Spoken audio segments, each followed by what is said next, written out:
కోడికత్తి శ్రీనుకు bail రావడంపై ప్రముఖ న్యాయవాది AP bar council సభ్యులు ఉప్పల సుబ్బారావు సంతృప్తి వ్యక్తం చేశారు. ఈ సందర్భంగా సీఎం జగన్ పై విమర్శలు గుప్పించారు.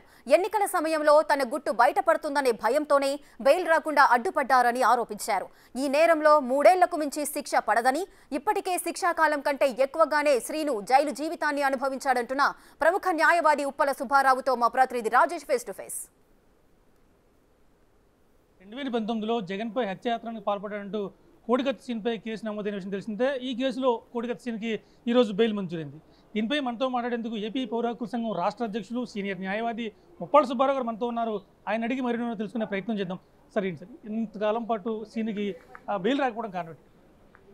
ఒకటి, ఆ రోజు ప్రతిపక్ష హోదాల నుండి జగన్మోహన్ రెడ్డి గారు చాలా స్పష్టంగా చెప్పాడు, ఈ రాష్ట్ర పోలీసుల మీద మాకు నమ్మకం లేదు, నా మీద హత్యా ప్రయత్నం జరిగింది, దీని వెనుక ఒక రాజకీయ కుట్రకోణం ఉందని చెప్పేసి జాతీయ నేషనల్ ఇన్వెస్టిగేషన్ ఏజెన్సీ ద్వారా మాత్రమే విచారణ జరిపితే వాస్తవాలు వెలుగు చూస్తాయని చెప్పారు.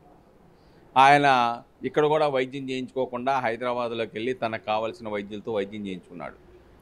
చివరికి నేషనల్ ఇన్వెస్టిగేషన్ ఏజెన్సీనే ఈ కేసులో విచారణ చేసి దీంట్లో ఎటువంటి కుట్రకోణం, రాజకీయ కుట్రకోణం లేదని చెప్పేసి నిర్ధారించింది. తర్వాత కోడికత్తి సీన్ కూడా చాలా స్పష్టంగా చెప్పాడు, నేను జగన్మోహన్ రెడ్డి గారికి అది అభిమానిని కాబట్టి ఆయన అధికారంలో రావాలనే ఆకాంక్షతో స్టెరిలైజ్ చేసిన కత్తితో ఆయన్ని చంపాలనే ఉద్దేశం లేకుండా చిన్న గాయాన్ని చెయ్యి మీద చేశాను, భుజం మీద అని చెప్పాడు. చాలా స్పష్టంగా చెప్పిన తర్వాత అది రియల్గా అయితే మేము దాన్ని 324 ఐపీసీ కింద కన్నా ఎక్కువ సెక్షన్లు పెట్టడానికి అవకాశం లేదు. కానీ ఎన్ఐఏ వాళ్ళు అటెంప్ట్ టు మర్డర్ 307 పెట్టారు.